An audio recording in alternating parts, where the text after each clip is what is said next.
Image दिखाई दे रही है इसमें आपको बल्ब दिखाई दे रहे हैं, तो एक बल्ब क्या है वो अलग जा रहा है, यानी कि उसका परसेप्शन क्या है अलग है, उसका बिहेवियर अलग है इन चार से। तो कंज्यूमर बिहेवियर के अंदर हम यही चीज़ डिस्कस करते हैं कि ज़रूरी नहीं है कि एक पर्सन किसी भी प्रोडक्ट या किसी भी कंपनी के बारे में जिस तरह की थिंकिंग रखता है सब उसी तरह की रखते हो, सबका बिहेवियर अलग होता है। सब हर प्रोडक्ट या हर एक्टिविटी या कंपनी के लिए अलग अलग परसेप्शन अलग अलग थिंकिंग रखते हैं, तो उसी को कंज्यूमर बिहेवियर के अंदर स्टडी किया जाता है। ठीक है, तो स्टार्ट करते हैं। मैं हूं आपकी फ्रेंड वर्षा। इस वीडियो में हम बात करेंगे कंज्यूमर बिहेवियर की। आपको वीडियो पसंद आए तो वीडियो को लाइक कीजिए, फ्रेंड्स के साथ शेयर कीजिए, और किसी भी तरह की कोई भी क्वेरी हो तो ज़रूर बताइएगा। देखिए, यहाँ पर कंज्यूमर बिहेवियर को स्टडी करने से पहले हम ये देखते हैं कि कंज्यूमर क्या होता है। देखिए, एक एग्जांपल लेके चलते हैं। अ, माना कि एक मदर है, उनको फीवर आया है। ठीक है, अब मदर को फीवर आया है तो उन्होंने अपने एक बच्चे से बोला कि मेरे लिए जाके मेडिसिन ले आओ। ठीक है, तो यहाँ पर वो बच्चा मेडिसिन लेकर आया, तो वो मेडिसिन परचेस करके लाया, लेकिन वो उस मेडिसिन को खुद कंज्यूम नहीं करेगा। कंज्यूम कौन करेगा? उसकी मदर। तो यहाँ पे कंज्यूमर कौन हो गई? उसकी मदर। लेकिन वो बच्चा मेडिसिन खरीद के लाया है तो वो हो गया कस्टमर।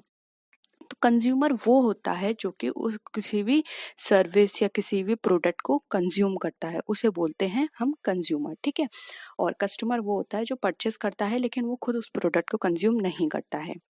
अब आते हैं कंज्यूमर बिहेवियर पे। देखिए, consumer behaviour is the process through which the ultimate buyer makes the purchasing decision.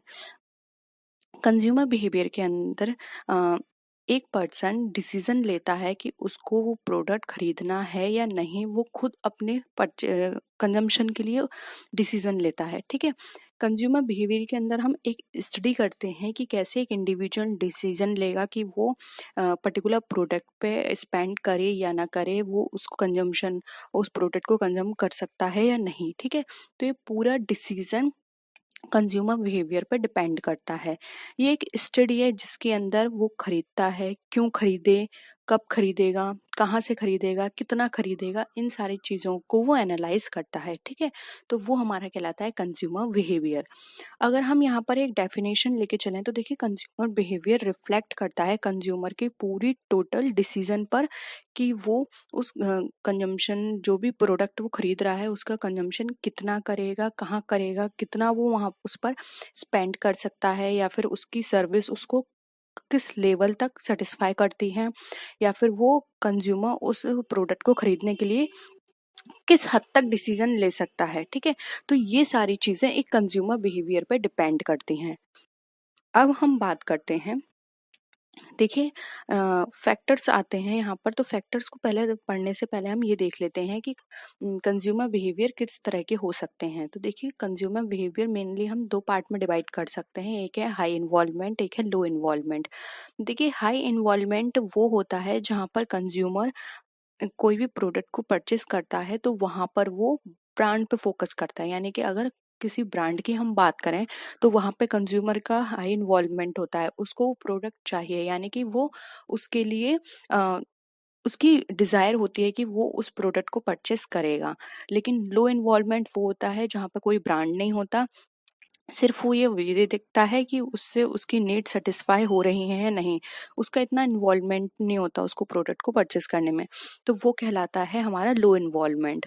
वो उसकी हैबिचुअल बाइंग हो सकती है, वो अ, अ, उसकी नीड को बस सेटिस्फाई करेगी, लेकिन वो उसके स्टेटस से रिलेटेड नहीं होगी। स्टेटस से रिलेटेड कौन सी होती हैं?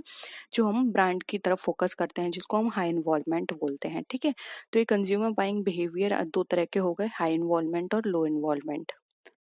हम यहाँ पर बात करते हैं कुछ फैक्टर्स की। देखिए, ये फैक्टर्स डिपेंड करते हैं कि एक कस्टमर को किस तरह से इन्फ्लुएंस करते हैं। ज़रूरी नहीं है कि हर कस्टमर को एक ही तरह से इन्फ्लुएंस करें, सबका अलग अलग क्राइटेरिया है, सबको अलग तरीके से इन्फ्लुएंस कर सकते हैं और डिफरेंट फैक्टर्स हैं।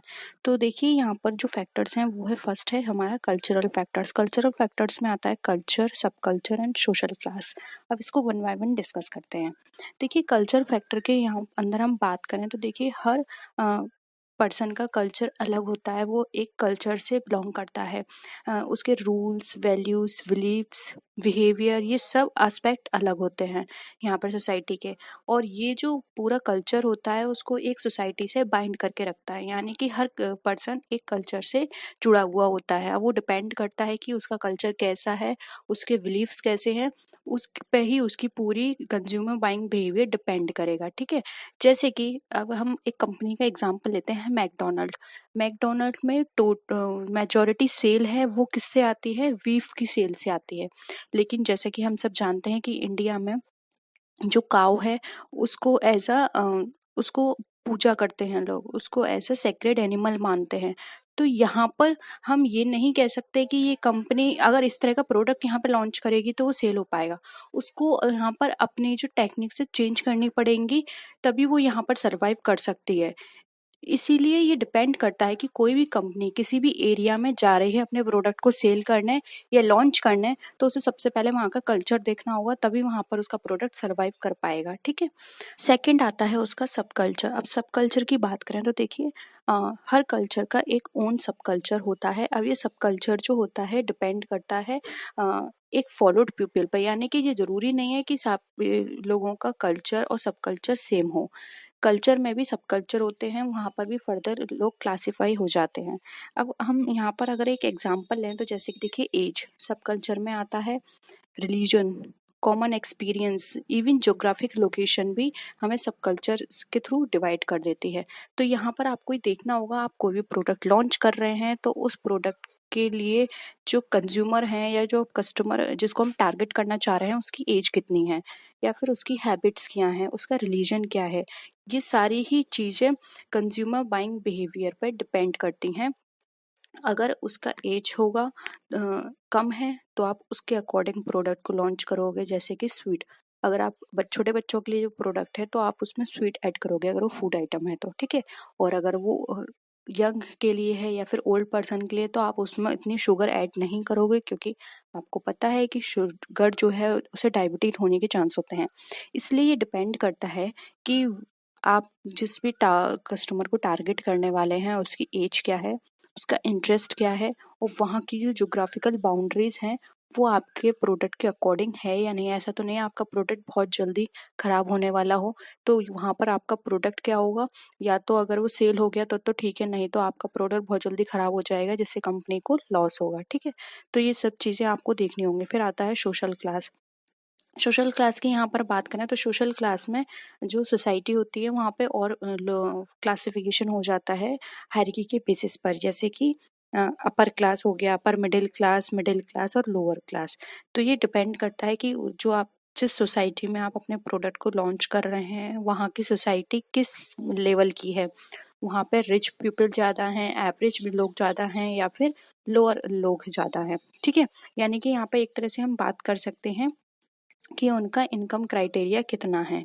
ठीक है, अब यहाँ पर जैसे कि एक्सपेंसिव ब्रांड, आप सिर्फ वही एक्सपेंसिव ब्रांड को लॉन्च करोगे जहाँ पर अपर क्लास ज़्यादा होगी, लोअर क्लास आपके एक्सपेंसिव ब्रांड को नहीं परचेस करेगी। आपने फॉर एग्जांपल ऑडी का एक नया शोरूम ओपन किया और वो ऐसी जगह ओपन कर दिया है जहाँ पर लोगों की जो एवरेज इनकम है वो बहुत लो है, तो वहाँ पे आपके प्रोडक्ट को कोई नहीं खरीदेगा और आपका प्रोडक्ट वहाँ पे क्या हो जाएगा, बिल्कुल अनसक्सेसफुल हो जाएगा। इसलिए आपको वहाँ पे देखना होगा कि आपकी जहाँ भी आप अपने प्रोडक्ट को लॉन्च करने वाले हैं या सेल करने वाले हैं वहाँ की सोसाइटी की इनकम लेवल कितनी है, वो किस बैकग्राउंड से आती है। ठीक है, अब आते हैं हम अपने नेक्स्ट फैक्टर पे जो कि हमारा सोशल फैक्टर। देखिए, सोशल फैक्टर में फर्स्ट फैक्टर आता है हमारा फैमिली फैक्टर। अब हम अपने प्रोडक्ट को लॉन्च करने से पहले एक ये फैक्टर और ध्यान में रखेंगे कि हम जहाँ भी अपने प्रोडक्ट को लॉन्च कर रहे हैं वहाँ पे इंडिविजुअल फैमिली ज़्यादा रहती है या कंबाइंड फैमिली ज़्यादा रहती हैं, क्योंकि ये डिपेंड करता है। अगर इंडिविजुअल फैमिली है तो हम अपने प्रोडक्ट को देखिए, हर पर्सन की बाइंग फिर अलग हो जाती है। अगर वो अपने कंबाइंड फैमिली में रहती है तो उनकी बाइंग फैमिली के अकॉर्डिंग होगी, फैमिली के हर मेंबर के अकॉर्डिंग होगी। ठीक है, क्योंकि ज़रूरी नहीं है कि हर फैमिली मेंबर की लाइफस्टाइल, जैसे कि यंग पर्सन है, यंग पर्सन अपने प्रोडक्ट को अपने अकॉर्डिंग परचेस करेंगे, लेकिन अगर वो फैमिली से आते हैं और कंबाइंड फैमिली में रहते हैं तो हर प्रोडक्ट वो ऐसे ही परचेस नहीं कर सकते। उन्हें सारी चीज़ें देखनी होंगी कि उनकी फैमिली में वो प्रोडक्ट जाएगा, ऐसा ना हो किसी एज ग्रुप के लोगों को वो हार्म करे या फिर किसी एज लेवल के ग्रुप को वो अ, अ, खराब लगे प्रोडक्ट या उनकी जो इंटरेस्ट है उससे बिल्कुल भी मैच ना करे। तो हर प्रोडक्ट वो अपने अकॉर्डिंग चूज करेंगे, अपनी फैमिली के अकॉर्डिंग देखेंगे, ठीक है। तो कंज्यूमर की डिमांड डिपेंड करती है कि वो बैचलर है, न्यूली मैरिड कपल है, या फिर उनकी फैमिली में बच्चे हैं, या फिर उनकी फैमिली में ओल्ड पर्सन ज़्यादा हैं, ठीक है। तो ये डिपेंड करता है कि उनकी फैमिली किस तरह की, उनका लाइफ साइकिल कैसा है। इंडिविजुअल लाइफ साइकिल है, कंबाइंड लाइफ साइकिल है, 3 जनरेशंस उनके साथ रहती हैं, या 4 जनरेशंस वाली फैमिली है, वो किस तरह की फैमिली है। फिर आता है हमारा फ्रेंड्स। फ्रेंड्स एक नेक्स्ट इम्पॉर्टेंट एस्पेक्ट है हमारा सोशल ग्रुप का, जो कि बहुत ही हद तक हमारे इन्फ्लुएंस करता है बाइंग बिहेवियर पर। क्योंकि देखिए, जब भी हम कोई प्रोडक्ट परचेस करते हैं तो हम ये देखते हैं कि हमारा जो फ्रेंडशिप ग्रुप है वो फॉर्मल ज़्यादा है या फिर इनफॉर्मल है। अब फॉर्मल में भी देखिए यहाँ पर ये हो जाता है कि हमारे पास जो प्रोडक्ट है वो हमारे फ्रेंड्स के पास है या नहीं, हम वहाँ से ज़्यादा अपने आप को इन्फ्लुएंस करते हैं। जैसे कि अगर 4 दोस्त हैं, उनमें से 1 या 2 के पास कोई प्रोडक्ट है, तो हम भी इन्फ्लुएंस होंगे कि इसके पास ये प्रोडक्ट है, तो मुझे भी ये परचेज़ करना चाहिए। तो हमारा फ्रेंड सर्कल जो होता है वो हमें बहुत ज़्यादा किसी प्रोडक्ट को लेने के लिए इन्फ्लुएंस करता है। वो हमें बताता है कि ये प्रोडक्ट अच्छा है, क्योंकि वहाँ वो लोग हमें जिस तरह का रिव्यू देते हैं प्रोडक्ट के अकॉर्डिंग, वही हम उसको आगे जाके फर्दर परचेस करते हैं। तो ये डिपेंड करता है फ्रेंड्स के ऊपर भी। फिर आता है फॉर्मल सोशल ग्रुप। अब फॉर्मल सोशल ग्रुप की यहाँ पर बात करें तो देखिए, यहाँ पर कुछ ऐसे ग्रुप्स होते हैं जो कि हमारे इंडिविजुअली बाइंग बिहेवियर को, जो हमारा बाइंग बिहेवियर है उसको इन्फ्लुएंस करते हैं। अब इस तरह के जो ग्रुप्स होते हैं ये बेसिकली हमारे रोल मॉडल होते हैं। जैसे कि अगर हमारा कोई रोल मॉडल कोई एक्टर है और वो किसी प्रोडक्ट को ज़्यादा पसंद करता है, तो हम भी उस प्रोडक्ट की तरफ इन्फ्लुएंस होंगे। तो ये क्या है, जो हमारे रोल मॉडल हैं या फिर जिनको हम सबसे ज़्यादा मानते हैं और वो किसी प्रोडक्ट को हमें रिकमेंड करते हैं, तो हम उस प्रोडक्ट की तरफ ज़्यादा मूव करते हैं। तो फॉर्मल सोशल ग्रुप भी हमारी बाइंग बिहेवियर जो होता है उसको वहाँ पे इफेक्ट करता है, ठीक है। नेक्स्ट आता है पर्सनल फैक्टर्स। अब देखिए, पर्सनल फैक्टर की यहाँ पर बात करें तो आता है हमारा age and life cycle stage. अब age and life cycle stage की यहाँ पर देखिए डिपेंड करता है कि जो हम प्रोडक्ट बना रहे हैं, जैसे कि क्लोथ हो गया, हमारे फूड हो गया, वो किस एज ग्रुप के लिए है। उसी के अकॉर्डिंग हम अपने प्रोडक्ट को बनाएंगे, या फिर अपने प्रोडक्ट में हमने पहले से सेट कर लिया था कि ये प्रोडक्ट बनाना है, लेकिन हमें पता चला कि ये जो एज ग्रुप है उसके लिए, हमारा जो टारगेट है उसके लिए प्रोडक्ट सूट नहीं है, तो हम उसमें कुछ चेंजेस करेंगे। हम बिल्कुल चेंज नहीं कर सकते, लेकिन थोड़े चेंजेस हम कर सकते हैं। तो age and life cycle stage भी हमारे लिए बहुत डिपेंड करता है उस पर कि हमारा प्रोडक्ट क्या है, ठीक है। फिर आता है ऑक्यूपेशन एंड फाइनेंशियल स्टेटस। देखिए, ऑक्यूपेशन एंड फाइनेंशियल स्टेटस की यहाँ पर बात करें तो हम यहाँ पर देखेंगे कि हम जो भी प्रोडक्ट बना रहे हैं वहाँ पर पर्सन की इनकम लेवल क्या है, वो खुद किस तरह के प्रोडक्ट को अफोर्ड कर सकता है, उसका फाइनेंशियल स्टेटस कितना है। अगर प्रोडक्ट बहुत ज़्यादा कॉस्टली हो गया तब भी वो उस प्रोडक्ट को वहाँ पे परचेस नहीं करेगा। और प्रोडक्ट हमने बहुत ही चीप रखा, लेकिन वाइंग उसकी जो इनकम है वो अच्छी है, तो वो भी बहुत ज़्यादा उस प्रोडक्ट पे लाई नहीं करेगा, वो दूसरे प्रोडक्ट की तरह स्विच ओवर कर जाएगा। तो हमें ऑक्यूपेशन और फाइनेंशियल स्टेटस भी उसका देखना है, ठीक है। देखिए, यहाँ पे और पॉइंट भी आ सकते हैं, जैसे कि लाइफस्टाइल। अब एक पर्सन की लाइफस्टाइल किस तरह की है, ठीक है। वो ज़्यादा सिंपल लाइफ से इंस्पायर होता है, या फिर वो जो आजकल जो मॉडर्न एस्पेक्ट है उससे ज़्यादा इंस्पायर होता है। इस तरह की चीज़ें हमें देखनी होंगी और उसी तरह से हमें अपने प्रोडक्ट में भी मॉडिफिकेशन करना होगा। फॉर एग्जांपल, आज का जो यूथ है वो कॉटन क्लोथ जो होते हैं उस पे ज़्यादा प्रेफर करता है, क्योंकि उनके पास इतना टाइम नहीं है, वो अपने काम में इतने बिजी रहते हैं। तो हमें इस तरह के प्रोडक्ट बनाने होंगे जिस पर उनको ज़्यादा से ज़्यादा कंफर्टेबल हो, क्योंकि आज के टाइम में क्वालिटी लोगों को वो थोड़ा सेकंड नंबर पे रखते हैं, फर्स्ट नंबर पे क्या रखते हैं, कंफर्टेबिलिटी, जिसमें वो कंफर्ट हो रहे हैं। तो हमें उसी तरह के प्रोडक्ट उनके लिए वहाँ पे बनाने होंगे, ठीक है। नेक्स्ट आता है साइकोलॉजिकल। देखिए, साइकोलॉजिकल में हम फर्स्ट आते हैं मोटिवेशन पे। मोटिवेशन जो होता है, आप पहले यहाँ देख लीजिए, मोटिवेशन की बहुत ही इंपॉर्टेंट थ्योरी है जिसको हम बोलते हैं मैस्लो नीड हायरार्की थ्योरी। अब देखिए इस थ्योरी के अंदर हमें मोटिवेशन मिलता है कि हमें कब-कब क्या-क्या चीज़ों की डिमांड करनी है, हमें कितना किसी चीज़ के लिए वर्क करना है, ठीक है? मोटिवेशन जो होता है वो इन्फ्लुएंस करता है लोगों को मोटिव से, उनके सेट ऑफ मोटिव्स होते हैं जो कि अनफुलफिल नीड्स से उनके आते हैं। नीड्स क्या होती हैं? नीड्स से ही हमें मोटिवेशन मिलता है कि अब हमें इस चीज़ की नीड है तो मुझे ये काम करना चाहिए, ठीक है? तो ये जो मोटिव्स होते हैं हमारे नीड से आते हैं। फर्स्ट जो हमारी नीड होती है वो होती है हमारी साइकोलॉजिकल नीड, जिसमें आता है हमारा फूड, वाटर और स्लीप। इसको हम बेसिक नीड भी बोलते हैं क्योंकि इसके बिना तो हम हमारा जीवन ही हम नहीं सोच सकते इसके बारे में। तो ये होता है हमारा साइकोलॉजिकल नीड जिसमें बेसिक आती हैं। अब जब हमारी बेसिक नीड सेटिस्फाई हो जाती हैं तब हमारी नीड और बढ़ती है, वो होती है हमारी सेफ्टी को लेकर। इसलिए सेकंड पर आता है हमारा सेफ्टी नीड। सेफ्टी नीड में क्या आता है? हम स्टेबिलिटी चाहते हैं, हमारी जॉब में स्टेबिलिटी हो, हमें प्रोटेक्शन मिले, इसलिए हम आजकल इतने सारे लाइफ इंश्योरेंस पॉलिसी आई हैं, उससे हम सेफ्टी लेते हैं, प्रोटेक्शन करते हैं अपनी लाइफ का, अपनी मशीनरी, अपनी जो भी एसेट्स है उसका। तो ये होता है। अब हमारी बेसिक नीड शांत हो गई, अब हम सोचेंगे कि हमें और सेफ्टी मिले, हमारी जो बेसिक चीज़ें हैं उनसे, हमारी लाइफ से, हमारी एसेट्स हैं उनसे। अब जब हमारी सेफ्टी नीड सेटिस्फाई हो जाती है तब हमें मोटिवेशन मिलता है और काम करने का। तो अब हमारी थर्ड जो नीड होती है वो होती है हमारी लव एंड बिलोंगिंगनेस। इसमें हम एक्सेप्ट करना सीखते हैं सोसाइटी को, रिलेशंस बनाते हैं सोसाइटी के साथ, ठीक है? तो क्योंकि अब हमें हमारी बेसिक नीड्स की हमें टेंशन नहीं है, हमें हमारी सेफ्टी की टेंशन नहीं है, तो अब हम थोड़ा और ओपन होते हैं अपनी सोसाइटी के साथ, ठीक है? उनके साथ घुलते हैं, मिलते हैं, घूमते हैं। फिर जब हमारी लव एंड बिलोंगिंग्स की नीड्स सेटिस्फाई हो जाती है, फिर हम जाते हैं 4 एस्पेक्ट पे जो कि हमारा है एस्टीम नीड। एस्टीम नीड में आता है हमारा सेल्फ रेस्पेक्ट। अब हम चाहते हैं कि सोसाइटी में हमारा खुद का सेल्फ रेस्पेक्ट हो। अगर सोसाइटी हमें एक्सेप्ट नहीं करती है तो हम वहाँ पे क्या है, सोसाइटी से अलग हो जाते हैं। क्यों? क्योंकि हमारा खुद का एक सेल्फ रेस्पेक्ट है। तो इसको बोलते हैं हम esteem need. Esteem need basically most of the people इस नीड तक ही जा पाते हैं। अब जो फिफ्थ नीड आती है जो कि हमारी लास्ट नीड है, वो है हमारी सेल्फ एक्चुअलाइजेशन। इस तरह की नीड बहुत ही कम लोगों पे होती है और अगर कोई इस नीड पे पहुंचता भी है तो फिर वो बहुत ज़्यादा सोसाइटी से अलग रहने लगता है, क्योंकि उसको लगता है कि अब उसके पास सब कुछ है, वो सबसे बड़ा आदमी है। उसको बोलते हैं सेल्फ फुलफिलमेंट। उसे लगता है कि अब उसे किसी भी चीज़ की ज़रूरत नहीं है, ना सोसाइटी की, ना किसी प्रोटेक्ट की, क्योंकि उसके पास ऑलरेडी सब कुछ है। तो ये सेल्फ एक्चुअलाइजेशन की जो नीड होती है, ये बहुत ही कम लोगों पे होती है और इस पर जो जा पाते हैं तो वो या तो आपको बहुत ही बड़े इंसान मिलेंगे, जैसे कि जो बहुत इन सब चीज़ों से अब ऊपर निकल चुके हैं। उनको अब ये सब चीज़ें ऐसे लगती हैं कि ये सब फिजिकल चीज़ें हैं, एक ना एक दिन खत्म हो जाएंगी, ठीक है? तो ये सेल्फ एक्चुअलाइजेशन की नीड हमारी फिफ्थ नीड और सबसे लास्ट वाली नीड कहलाती है।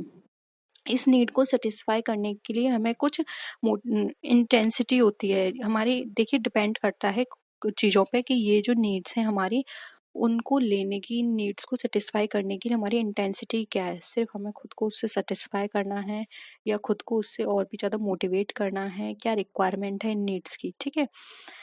देखिए अब हम यहीं पर आ जाते हैं। तो ये था साइकोलॉजिकल में फर्स्ट हमारा मोटिव्स। अब आता है सेकंड हमारा परसेप्शन, यानी कि किसी भी चीज़ को लेके हम क्या परसेप्शन रखते हैं। देखिए यहाँ पर आपको एक इमेज दिखाई दे रही है, यहाँ पर एक गिलास आपको दिख रहा है। इसको लगता है कि ये गिलास क्या है, हाफ एम्प्टी, यानी कि आधा खाली है। इसको लगता है ये हाफ फुल है। देखो दोनों का मतलब वही है, बट ये परसेप्शन है कि एक को लगा कि ये हाफ खाली है, एक को लगा ये हाफ फुल है। बात प्रोडक्ट एक ही है, चीज़ एक ही है, लेकिन दोनों की थिंकिंग क्या हो गई, अलग अलग हो गई।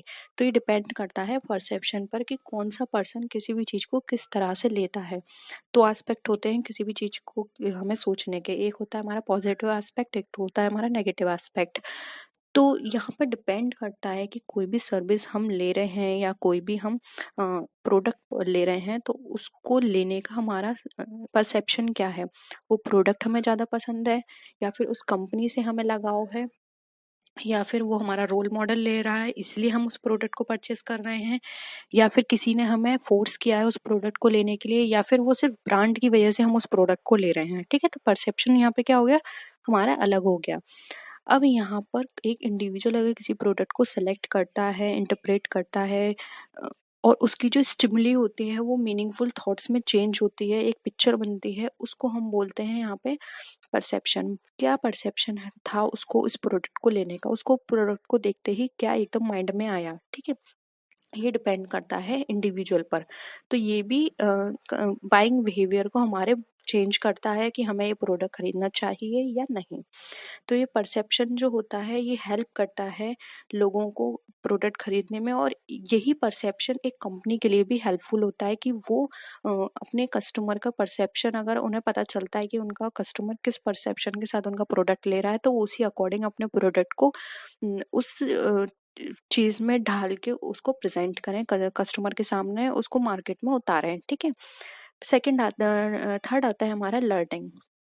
लर्निंग का मतलब यहाँ पर ये होता है कि कंज्यूमर क्या लर्न कर रहा है अपने बिहेवियर से। उसने अगर कंज्यूमर का बिहेवियर चेंज होता है, तो ये जो सारी चीजें हैं किसी प्रोडक्ट को लेके, उसने उस प्रोडक्ट को अगर पास्ट में परचेस किया था तो क्या सीखा उसने उस प्रोडक्ट से, प्रोडक्ट अच्छा था तब तो वो दोबारा से उसको परचेस करेगा, प्रोडक्ट अच्छा नहीं था तो उसको आगे परचेस नहीं करेगा। या फिर प्रोडक्ट तो नया है लेकिन उसने उस कंपनी के और भी प्रोडक्ट परचेस कर रखे हैं, तो उसका उस कंपनी के साथ कैसा टारगेट रहा, या फिर टारगेट नहीं हम ये बोलेंगे उस एक्सपीरियंस कैसा रहा उस कंपनी के साथ, वो कंपनी उसे सही लगी तो वो तो उसके और जो नए प्रोडक्ट आएंगे या सर्विस आएंगी उसको लेने के लिए वो खुद को तैयार करेगा। लेकिन अगर उसका पास्ट एक्सपीरियंस अच्छा नहीं था तो उस कंपनी का अब आगे कोई भी प्रोडक्ट आएगा लेकिन वो उस कंपनी के प्रोडक्ट को परचेस नहीं करेगा। तो ये डिपेंड करता है लर्निंग से कि हमने उस चीज़ या उस कंपनी के साथ क्या सीखा, ठीक है, पास्ट एक्सपीरियंस हमारा उसके साथ कैसा रहा। फिर आता है beliefs and attitudes. Beliefs and attitudes की यहाँ पर हम बात करें तो देखिए पहले मीनिंग समझ लेते हैं। बिलीव का मतलब होता है ट्रस्ट, कॉन्फिडेंस। आपका उस जो पर्सन सेल कर रहा है वो, या कंपनी, या फिर किसी ने आपको रिकमेंड किया, उस पर्सन के साथ आपका ट्रस्ट कैसा है। अगर किसी ने आपको प्रोडक्ट रिकमेंड किया है तो आप उस पर कितना ट्रस्ट करते हैं, आप उसके ऊपर कितना कॉन्फिडेंस है, तभी आप उस प्रोडक्ट को लेने के लिए तैयार होंगे, ठीक है। अब ये भी दो तरह से हो सकता है, पॉजिटिव नेगेटिव। अब बिलीव, एक तो ये हो गया कि नहीं ये पर्सन हमें जो प्रोडक्ट बताएगा बिल्कुल सही बताएगा, तो ये तो हो गया पॉजिटिव बिलीव। और एक हो गया नहीं, ये पर्सन हमें जो प्रोडक्ट रिकमेंड करता है बिल्कुल गलत प्रोडक्ट रिकमेंड करता है, ये चाहता है कि हम गलत प्रोडक्ट परचेस करें, तो ये हो गया नेगेटिव बिलीव, ठीक है। तो ये डिपेंड करता है बिलीव और आपके एटीट्यूड पर। एटीट्यूड जो होता है वो हमारा डिपेंड करता है कि सामने वाला पर्सन कैसा है, उसके अकॉर्डिंग हम अपना एटीट्यूड बनाते हैं। देखिए एटीट्यूड में अगर हम बात करें तो तीन एलिमेंट इंपॉर्टेंट होते हैं। एक होता है हमारा कॉग्निटिव एस्पेक्ट, इमोशनल एस्पेक्ट और एक बिहेवियरल एस्पेक्ट, ठीक है। जैसे कि एक लड़की का एग्जांपल लेते हैं। एक लड़की है जिसको ये लगता है कि जो स्मोकिंग है अनहेल्दी है, और अगर कोई भी उसके पर्सन उसके आसपास होता है तो वो और अगर वो स्मोक करता है तो ये बहुत ही डिस्गस्टिंग चीज है, ठीक है। तो उसका एटीट्यूड क्या हो गया कि अगर कोई भी पर्सन यहाँ पर स्मोक करेगा तो वो बहुत ही डिस्गस्टिंग पीपल है। लेकिन ऐसा नहीं है, जरूरी नहीं है कि अगर कोई स्मोक करता है तो वो इसी तरह का पर्सन हो। तो ये क्या है, ये सिर्फ उसका एटीट्यूड है किसी स्मोक करने वाले पर्सन को लेकर, ठीक है। तो ये डिपेंड करता है हमारा एटीट्यूड कि हमारा एटीट्यूड किसी प्रोडक्ट को लेके क्या है। तो ये सारी चीज़ें मिलकर ही हमें ये बताती हैं कि हमें ये कोई भी प्रोडक्ट या किसी भी कंपनी के साथ कोई भी डील है वो करनी है या नहीं। ये सारी ही चीज़ें हमें इन्फ्लुएंस करेंगी किसी प्रोडक्ट को खरीदने में। एक कंपनी के लिए भी हेल्प करती हैं, एक कस्टमर के लिए भी हेल्प करती हैं। तो अगर आप कंपनी के पॉइंट ऑफ व्यू से इस पूरे टॉपिक्स को या फिर इस पूरे पॉइंट को देखते हैं तो एक कंपनी पे ये देखना है कि उसका जो कस्टमर है उसकी नीड्स कैसी हैं, उसका परसेप्शन कैसा है, उसकी लर्निंग कैसी है, वो किस कल्चर से आ रहा है, या फिर उसका ग्रुप क्या है, इनकम लेवल क्या है, ये सारी उसको चेक करनी है। और एक कस्टमर के पॉइंट ऑफ व्यू से अगर हम बात करें तो कस्टमर ये देखता है कि वो इन सब चीज़ों में घिरा हुआ है, उसका कल्चर, उसकी इनकम, उसका परसेप्शन, तब वो किस कंपनी के साथ डील करेगा, ठीक है। तो ये था कंज्यूमर बाइंग बिहेवियर का टॉपिक। होप यहाँ पर आपको ये टॉपिक क्लियर हुआ होगा। और ये हमारा फर्स्ट पार्ट था। सेकंड पार्ट में हम डिस्कस करेंगे बाइंग डिसीजन प्रोसेस को, कि डिसीजन वो किस तरह से लेता है किसी भी प्रोडक्ट को परचेस करने के लिए, ठीक है। तो यहाँ पर आपको वो टॉपिक क्लियर हुआ होगा। वीडियो अगर आपको पसंद आती है तो वीडियो को लाइक कीजिए, फ्रेंड्स के साथ शेयर कीजिए, और किसी भी तरह की कोई भी क्वेरी हो तो ज़रूर बताइएगा। तो नेक्स्ट वीडियो में फिर मिलते हैं और भी अच्छी वीडियोज़ के साथ। तब तक के लिए टेक केयर, बाय बाय।